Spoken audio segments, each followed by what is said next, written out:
हाय दोस्तों। आज से मैं आपको क्लास 8 की एनसीईआरटी हिस्ट्री पढ़ाऊंगी। हमारे अतीत से के थर्ड भाग एक, जो कि सामाजिक विज्ञान है। ये एक अच्छा आज के लिए इतिहास की पाठ्य पुस्तक है। बच्चों एंड दोस्तों, इससे पहले मैं क्लास 6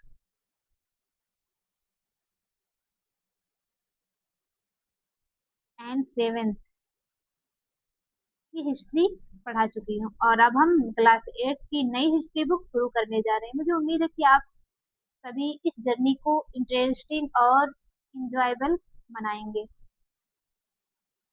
दोस्तों, हिस्ट्री सिर्फ पुराने महाराजाओं राजा महाराजाओं की कहानी नहीं है, बल्कि ये हमें बताती है कि हमारा समाज, देश और दुनिया के समय के साथ कैसे बदले।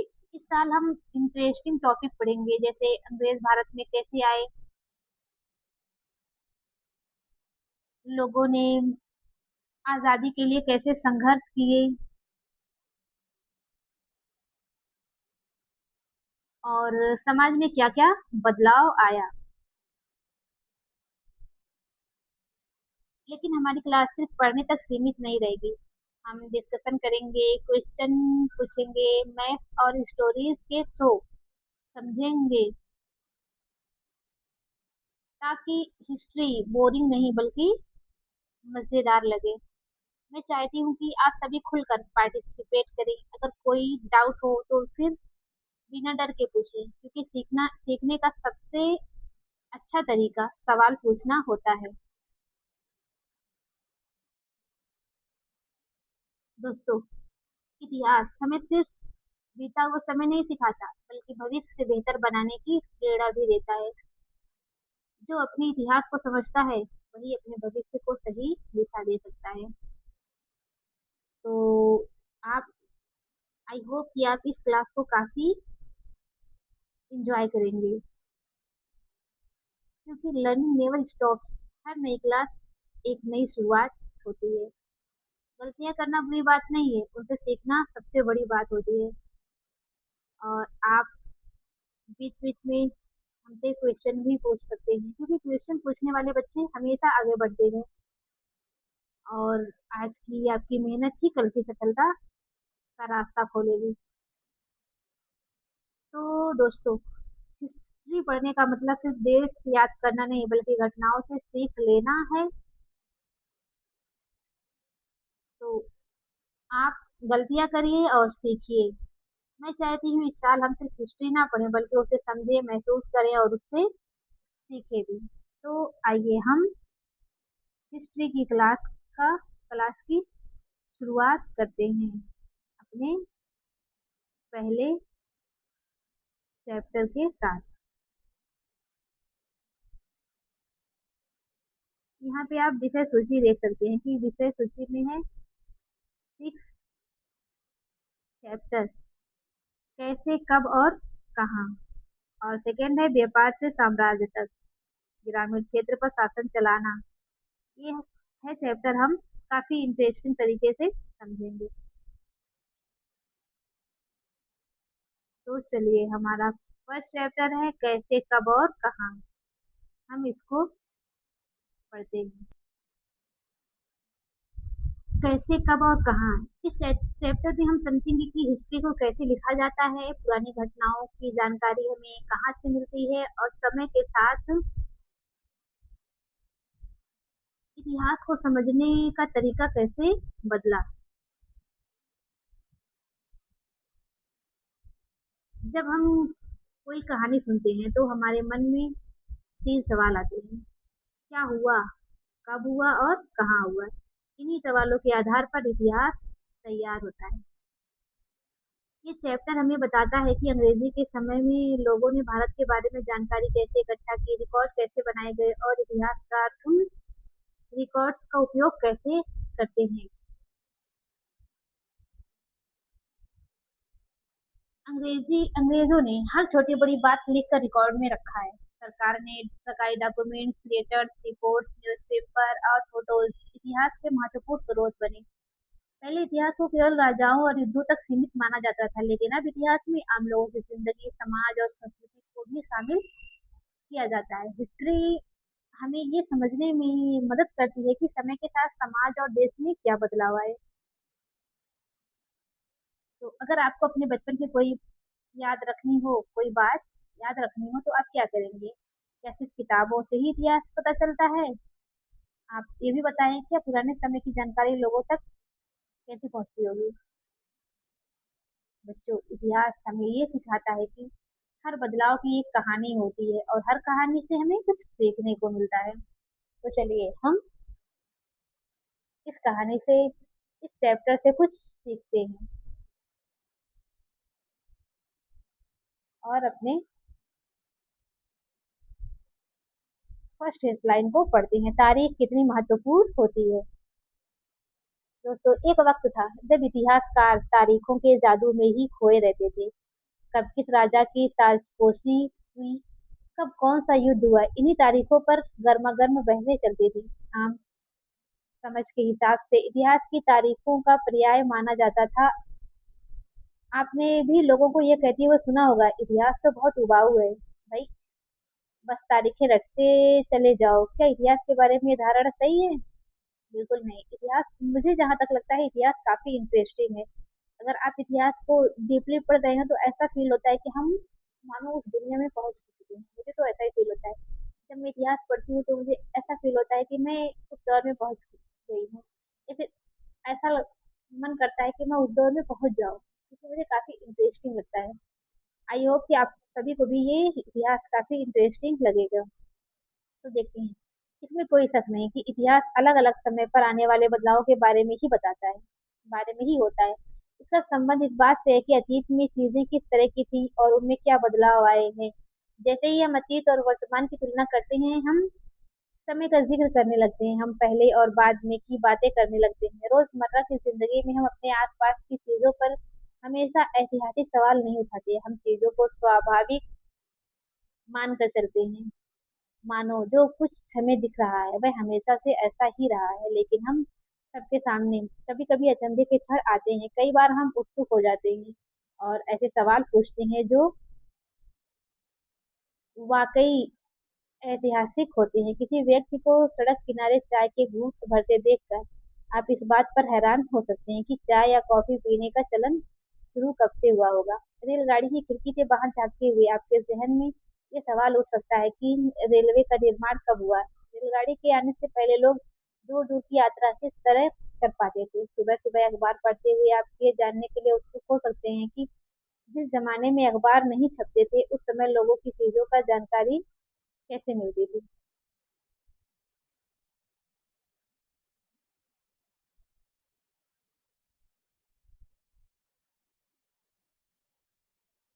चित्र एक को ध्यान से देखें। ये चित्र किस प्रकार की उपनिवेशवाद का बोध कराता है। हम यहाँ पे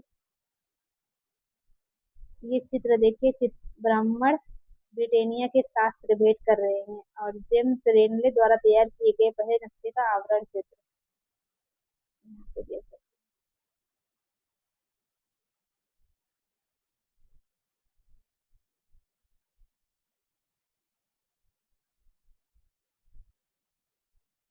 रॉबर्ट क्लाइव ने रेनले को हिंदुस्तान के नक्शे तैयार करने का काम सौंपा था। भारत पर अंग्रेजों की विजय के समर्थक रेनले को वर्चस्व स्थापित करने की प्रक्रिया में नक्शे तैयार करना बहुत महत्वपूर्ण लगता था। इस तस्वीर में दिखाया गया है कि भारत के लोग स्वेच्छापूर्वक अपने प्राचीन पवित्र ग्रंथ ब्रिटिश सत्ता के प्रतीक ब्रिटेनिया को सौंप रहे हैं, मानो वे उसे भारतीय संस्कृति की रक्षा के लिए आने का आग्रह कर रहे हों। ये सारे ऐतिहासिक सवाल हमें समय के बारे में सोचने के लिए प्रेरित कर देते हैं। समय को हमेशा साल या महीनों के पैमाने पर नहीं देखा जा सकता। कई बार ऐसी प्रक्रियाओं के लिए कोई तारीख तय करना वाकई गलत होगा, जो एक लंबे समय तक चलती रहती है। भारत में लोगों ने अचानक एक दिन सुबह सवेरे चाय पीना शुरू नहीं कर दिया था। इसका स्वाद धीरे धीरे ही उनकी जबान पर चढ़ा था। इस तरह की प्रक्रियाओं के लिए कोई स्पष्ट तिथि नहीं हो सकती है। इसी तरह हम ब्रिटिश शासन की स्थापना के लिए भी कोई एक तिथि नहीं बता सकते। राष्ट्रीय आंदोलन किस दिन शुरू हुआ, ये अर्थव्यवस्था या समाज में किस दिन बदलाव हुए, ये बताना भी संभव नहीं है। ये सारी चीजें एक लंबे समय में घटती हैं। ऐसे में हमें सिर्फ एक अवधि की ही बात कर सकते हैं। ये सारी चीजें एक लंबे समय में घटती हैं। ऐसे में हम सिर्फ एक अवधि की ही बात कर सकते हैं। एक लगभग सही अवधि के बारे में बता सकते हैं जब वे खास बदलाव दिखाई देने शुरू होंगे। आगे है, तो फिर लोग इतिहास की तारीखों से जोड़कर क्यों देखते हैं? इस जुड़ाव की एक वजह है। एक समय था जब युद्ध और बड़ी बड़ी घटनाओं के ब्यौरों को ही इतिहास माना जाता था। ये इतिहास राजा महाराजाओं और उनकी नीतियों के बारे में होता था। इतिहासकार ये लिखते थे कि कौन से साल राजा को ताज पहनाया गया, किस साल उसका विवाह हुआ, किस साल उसके घर में बच्चा पैदा हुआ, कौन से साल उसने कौन सी लड़ाई लड़ी, वह कब मरा और उसके बाद कब कौन सा शासक गद्दी पर बैठा। इस तरह की घटनाओं के लिए निश्चित तिथि बताई जा सकती है और इस तरह के इतिहासों में तिथियों का महत्व बना रहता है। जैसा कि पिछले 2 साल की इतिहास की किताबों में आपने देखा है, अब इतिहासकार बहुत सारे दूसरे मुद्दों और दूसरे सवालों के बारे में भी लिखने लगे हैं। वे इस बात पर ध्यान देते हैं कि लोग किस तरह अपनी रोजी रोटी चलाते थे, वे क्या पैदा करते थे और क्या खाते थे, शहर कैसे बने और बाजार किस तरह फैले, किस तरह रियासतें बनी, नए विचार पनपे और संस्कृति व समाज किस तरह बदले। आगे है कौन सी तारीखें, हमारी पॉइंट है कौन सी तारीखें। तो हम देखते हैं कुछ तारीखों को महत्वपूर्ण मानने का पैमाना क्या होता है। हम जो तारीखें चुनते हैं, जिन तारीखों के इर्द गिर्द हम अतीत की कहानी बुनते हैं, वे अपने आप में महत्वपूर्ण नहीं होती।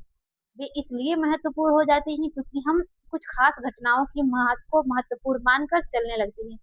अगर अध्ययन का विषय बदल जाता है, अगर हम नए मुद्दों पर ध्यान देने लगते हैं, तो महत्वपूर्ण तारीखें भी बदल जाती हैं।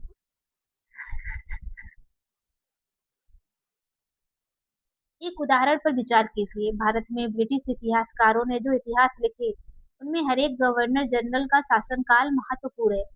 ये इतिहास प्रथम गवर्नर जनरल वारेन हेस्टिंग्स के शासन से शुरू होते थे और आखिरी वायसराय लॉर्ड माउंटबेटन के साथ खत्म होते थे। अलग अलग अध्यायों में हम दूसरे गवर्नर जनरलों Hastings, Wellesley, Bentinck, Dalhousie, Canning, Lawrence, Lytton, Ripon, Curzon, Hardinge, Irwin के बारे में भी पढ़ते हैं। इस इतिहास में गवर्नर जनरलों और वायसरायों का कभी न खत्म होने वाला सिलसिला ही छाया रहता था। इतिहास की इन किताबों में सारी तारीखों का महत्व इन अधिकारियों, उनकी गतिविधियों, नीतियों, उपलब्धियों के आधार पर ही तय होता था। ये ऐसे था मानो इन लोगों के जीवन के बारे के बाहर कोई ऐसी चीज नहीं थी जिसे जानना महत्वपूर्ण हो। इन लोगों के जीवन का क्रम ब्रिटिश भारत में इतिहास में अलग अलग अध्यायों का विषय बन जाता था। क्या हम इसी दौर के इतिहास को अलग ढंग से नहीं लिख सकते? गवर्नर जनरलों के इस इतिहास के चौखट में हम भारतीय समाज के विभिन्न समूहों और वर्गों की गतिविधियों पर किस तरह ध्यान दे सकते हैं। जब हम इतिहास या कोई कहानी लिखते हैं, तो उसे टुकड़ों या अध्यायों में बांट देते हैं। हम ऐसा क्यों करते हैं? ऐसा इसलिए किया जाता है ताकि हर अध्याय में कुछ सामंजस्य रहे। इसका मकसद कहानी को इस तरह सामने लाना होता है कि उसे आसानी से समझा जा सके और याद रखा जा सके। इस प्रक्रिया में हम सिर्फ उन घटनाओं पर जोर देते हैं जो उस कहानी को पेश करने में मददगार होती है।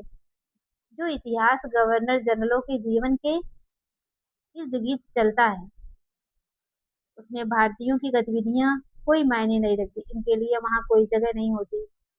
तो फिर क्या किया जाए? जाहिर है हम अपने इतिहास का एक अलग खाका बनाना पड़ेगा। इसका मतलब ये है कि अब तक जिन तिथियों को महत्व दिया जा रहा था, वे महत्वपूर्ण नहीं रहेंगी। हमारे लिए नई तिथियां महत्वपूर्ण हो जाएंगी। नेक्स्ट है हम अवधियां कैसे तैयार करते हैं। आइए देखते हैं। 1857 में स्कॉटलैंड के अर्थशास्त्री और राजनीतिक दार्शनिक जेम्स मिल ने तीन विशाल खंडों में a history of British India, British Bharat का इतिहास नामक एक किताब लिखी। किसने? जेम्स मिल ने। इस किताब में उन्होंने भारत के इतिहास को हिंदू, मुस्लिम और ब्रिटिश इन तीन कालखंडों में बांटा था। कालखंडों के इस निर्धारण को ज्यादातर लोगों ने मान भी लिया। क्या आपको भारतीय इतिहास को समझने के इस तरीके में कोई समस्या दिखाई देती है? तो इतिहास को हम अलग-अलग कालखंडों में बांटने की कोशिश क्यों करते हैं? इससे इसकी भी एक वजह है। हम एक दौर की खासियतों, उसे केंद्रीय तत्वों को पकड़ने की कोशिश करते हैं। इसलिए ऐसे शब्द महत्वपूर्ण हो जाते हैं जिनके सहारे हम समय को बांटते हैं। ये शब्द अतीत के बारे में हमारे विचारों को दर्शाते हैं। वे हमें बताते हैं कि एक अवधि से दूसरे अवधि के बीच आए बदलावों का क्या महत्व होता है। मेरे को लगता था कि सारे एशियाई समाज सभ्यता के मामले में यूरोप से पीछे हैं। इतिहास की उनकी समझदारी ये थी कि भारत में अंग्रेजों के आने से पहले यहाँ हिंदू और मुसलमान तानाशाहों का ही राज चलता था। यहाँ चारों ओर केवल धार्मिक वैर, जातिगत बंधनों और अंधविश्वासों का ही बोलबाला था। मिल की राय में ब्रिटिश शासन भारत की सभ्यता की राय पर ले जा सकता था। इस काम के लिए जरूरी था कि भारत में यूरोपीय शिष्टाचार, कला, संस्थानों और कानूनों को लागू किया जाए। मिल ने तो यहाँ तक सुझाव दिया था कि अंग्रेजों को भारत के सारे भूभाग पर कब्जा कर लेना चाहिए ताकि भारतीय जनता को ज्ञान और सुखी जीवन प्रदान किया जा सके। उनका मानना था कि अंग्रेजों की मदद के बिना हिंदुस्तान प्रगति नहीं कर सकता। तो इतिहास की इस धारणा में अंग्रेजी शासन प्रगति और सभ्यता का प्रतीक था। अंग्रेजी शासन से पहले सारा अंधकार का दौर था, क्योंकि लोग कहते थे कि पहले अंग्रेज यही कहते हैं ना कि जब हम बहुत पहले ये दुनिया अंधकार के दौर में जी रही थी, फिर ईश्वर ने हमें पैदा किया ताकि हम लोगों को उजाले में लाएं। ये उनकी धारणा थी कि सब पहले सब असभ्य थे, हमने ईश्वर ने हमें पैदा किया ताकि हम सबको सभ्य बनाए। अंग्रेज ये धारणा मानते थे। क्या इस तरह की धारणा को स्वीकार किया जा सकता है? क्या इतिहास के किसी दौर को हिंदू या मुसलमान दौर कहा जा सकता है? क्या इन सारे दौरों में कई तरह के धर्म एक साथ नहीं चलते? किसी युग को केवल उस समय के शासकों के धर्म के हिसाब से तय करने की जरूरत क्या है? अगर हम ऐसा करते हैं तो इसका मतलब ये कहना चाहते हैं कि औरों के जीवन और तौर तरीकों का कोई महत्व नहीं होता। हमें याद रखना चाहिए कि प्राचीन भारत में सारे शासकों का भी एक वर्ग नहीं होता था। अंग्रेजों द्वारा सुझाए गए वर्गीकरण से अलग हटकर इतिहासकार भारतीय इतिहास को आमतौर पर प्राचीन, मध्यकालीन तथा आधुनिक काल में बांटकर देखते हैं। इस विभाजन की भी अपनी समस्याएं हैं। इतिहास को इन खंडों में बांटने की ये समझ भी पश्चिम से आई है। पश्चिम में आधुनिक काल को विज्ञान, तर्क, लोकतंत्र, मुक्ति और समानता जैसी आधुनिकता की ताकतों के विकास का युग माना जाता है। उनके लिए मध्यकालीन समाज वे समाज थे जहाँ आधुनिक समाज की ये विशेषताएं नहीं थी। क्या हम अपने अध्ययन के लिए आधुनिक काल की इस अवधारणा को बिना सोचे विचारे ऐसे ही अपना सकते हैं, जैसा कि आप इस किताब में देखेंगे?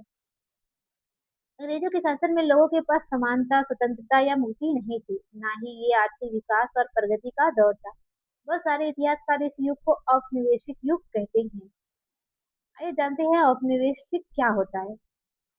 इस किताब में आप पढ़ेंगे कि किस तरह अंग्रेजों ने हमारे देश को जीता, स्थानीय नवाबों और राजाओं को दबाकर अपना शासन स्थापित किया। आप देखेंगे कि किस तरह उन्होंने अर्थव्यवस्था व समाज पर नियंत्रण स्थापित किया, अपने सारे खर्चों को निपटान के लिए राजस्व वसूल किया, अपनी जरूरतों की चीजों को सस्ती कीमत पर खरीदा, निर्यात के लिए महत्वपूर्ण फसलों की खेती कराई और इन सारी कोशिशों के कारण क्या बदलाव आए। आप ये भी जानेंगे कि ब्रिटिश शासन के कारण यहाँ के मूल्य, मान्यताओं और पसंद नापसंद, रीति रिवाज व तौर तरीकों में क्या बदलाव आए। जब एक देश पर दूसरे देश के दबदबे से इस तरह के राजनीतिक, आर्थिक, सामाजिक और सांस्कृतिक बदलाव आते हैं तो इस प्रक्रिया को औपनिवेशीकरण कहा जाता है।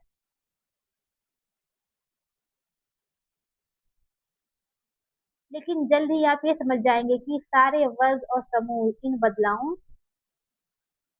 को एक ही ढंग से अनुभव नहीं कर रहे थे, इसलिए इस किताब को हमारे अतीत यानी कई अतीतों पर केंद्रित नाम दिया गया है। हम किस तरह जानते हैं? आज हमारी नेक्स्ट हेडिंग है, हम किस तरह जानते हैं। तो देखते हैं। भारतीय इतिहास के पिछले 250 साल का इतिहास लिखने के लिए इतिहासकार कौन से स्रोतों का इस्तेमाल करते हैं?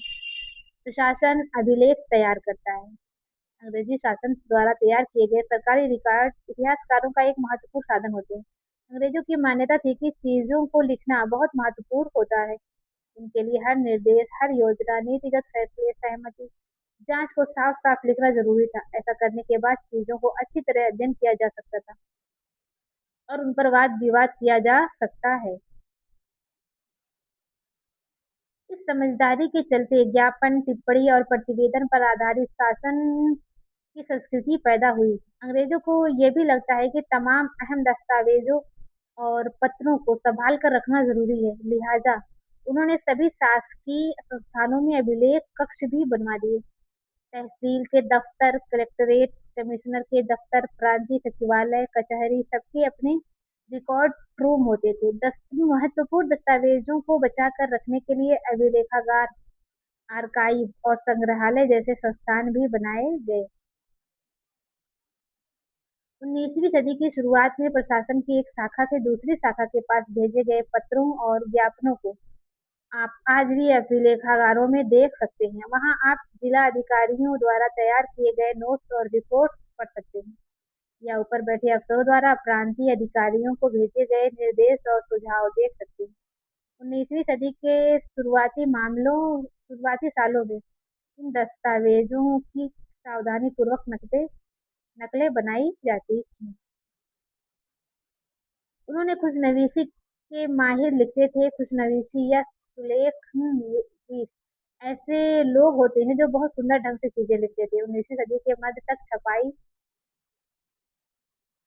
जब नई दिल्ली का निर्माण हुआ तो राष्ट्रीय संग्रहालय और राष्ट्रीय अभिलेखागार दोनों ही वायसराय के निवास के नजदीक बनाए गए थे। इससे पता चलता है कि अंग्रेजों की सोच में इन संस्थानों का कितना भारी महत्व।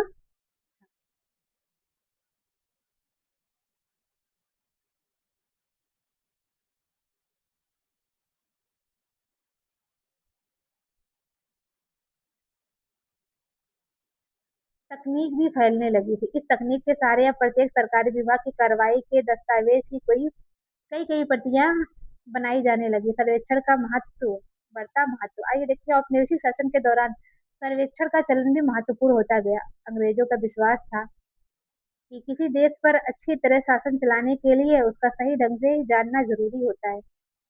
19वीं सदी की शुरुआत तक पूरे देश का नक्शा तैयार करने के लिए बड़े बड़े सर्वेक्षण किए जाने लगे। गांव में राजस्व सर्वेक्षण किए गए। इन सर्वेक्षणों में धरती की सतह, मिट्टी की गुणवत्ता, वहां मिलने वाले पेड़ पौधों और जीव जंतुओं तथा स्थानीय इतिहासों व फसलों का पता लगाया जाता था। अंग्रेजों की राय में किसी इलाके का शासन चलाने के लिए इन सारी बातों को जानना जरूरी था। 19वीं सदी के आखिर से हर 10 साल में जनगणना भी की जाने लगी। जनगणना के जरिए भारत के सभी प्रांतों में रहने वाले लोगों की संख्या, उनकी जात, इलाके और व्यवसाय के बारे में जानकारियां इकट्ठा की जाती थी। इसके अलावा वानस्पतिक सर्वेक्षण, प्राणी वैज्ञानिक सर्वेक्षण, पुरातात्विक सर्वेक्षण, मानव शास्त्रीय सर्वेक्षण, वन सर्वेक्षण आदि कई दूसरे सर्वेक्षण भी किए जाते थे। अधिकृत रिकॉर्ड से क्या पता नहीं चलता? रिकॉर्ड्स के इस विशाल भंडार से हम बहुत कुछ पता लगा सकते हैं, फिर भी इस बात को नजरअंदाज नहीं किया जा सकता कि ये सारी सरकारी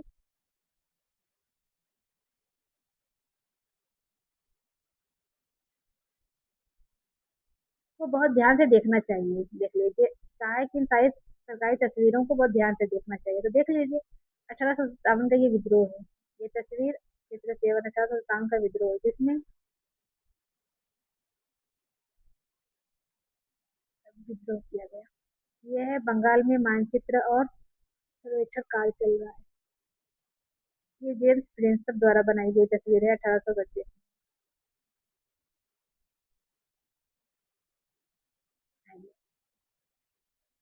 उसे में चित्रकारी की सोच पता चलती है। 1857 के विद्रोह के बाद अंग्रेजों द्वारा तैयार की गई सचित्र पुस्तकों में ये तस्वीर कई जगह दिखाई देती है। इस तस्वीर के नीचे लिखा था, बागी सिपाही लूट खसोट में लगे हुए हैं। अंग्रेजों की नजर में विद्रोही जनता लालची, दुष्ट और बेरहम थी। इस विद्रोह के बारे में आप अध्याय 5 में पढ़ेंगे। रिकॉर्ड है इनमें इनमें से हमें यही यही पता चलता है कि सरकारी अफसर क्या सोचते थे, उनकी दिलचस्पी किन चीजों में थी और बाद के लिए वे किन चीजों को बचाए रखना चाहते थे। इन रिकॉर्ड से हम ये समझने में हमेशा मदद नहीं मिलती कि देश के दूसरे लोग क्या महसूस करते थे और उनकी कार्रवाई की क्या वजह थी। इन बातों को जानने के लिए हमें कहीं और देखना होगा। जब हम ऐसे दूसरे स्रोतों की तलाश से में निकलते हैं तो उनकी भी कोई कमी नहीं रहती है, लेकिन सरकारी रिकॉर्ड्स के मुकाबले उन्हें ढूंढना जरा मुश्किल साबित होता है। इस लिहाज से लोगों की डायरियां, तीर्थ यात्राओं और यात्रियों के संस्मरण, महत्वपूर्ण लोगों की आत्मकथाएं और स्थानीय बाजारों में बिकने वाली लोकप्रिय पुस्तिकाएं महत्वपूर्ण हो जाती हैं। जैसे जैसे छपाई की तकनीक फैली, अखबार छपने लगे और विभिन्न मुद्दों पर जनता में बहस भी होने लगे, नेताओं और सुधारकों ने अपने विचारों को फैलाने के लिए लिखा। कवियों और उपन्यासकारों ने अपनी भावनाओं को व्यक्त करने के लिए लिखा। लेकिन ये सारे स्रोत उन लोगों ने रचे हैं जो पढ़ना लिखना जानते थे। इनसे हम ये पता नहीं लगा सकते कि आदिवासी और किसान, खदानों में काम करने वाले मजदूर या सड़कों पर जिंदगी गुजारने वाले गरीब किस तरह के अनुभवों से गुजर रहे थे। अगर हम थोड़ी और कोशिश करें तो हम इस बारे में भी जान सकते हैं। जैसे जैसे आप इस किताब में आगे बढ़ेंगे, आपको ये बात समझ में आने लगेगी। तो बस ये हमारा फर्स्ट चैप्टर कंप्लीट हो गया। ये कुछ क्वेश्चंस हैं जो हम एमसीक्यू के जरिए सॉल्व करेंगे। अब आज के लिए बस इतना है। कल हम अध्याय 2 पढ़ेंगे, व्यापार से साम्राज्य तक। अगर आपने अब तक मेरी क्लास 6 और क्लास 7 की हिस्ट्री की सीरीज नहीं देखी है तो आप प्लेलिस्ट में जाइए और उन दोनों सीरीज को देख लीजिए। और अब क्लास 8, हम 6 to 12 तक एनसीईआरटी की कंप्लीट सीरीज कवर करा रहे हैं। तो अब हम व्यापार से साम्राज्य तक कंपनी की सत्ता स्थापित होती है, ये चैप्टर पढ़ेंगे कल। तो कल फिर मिलते हैं। Bye bye.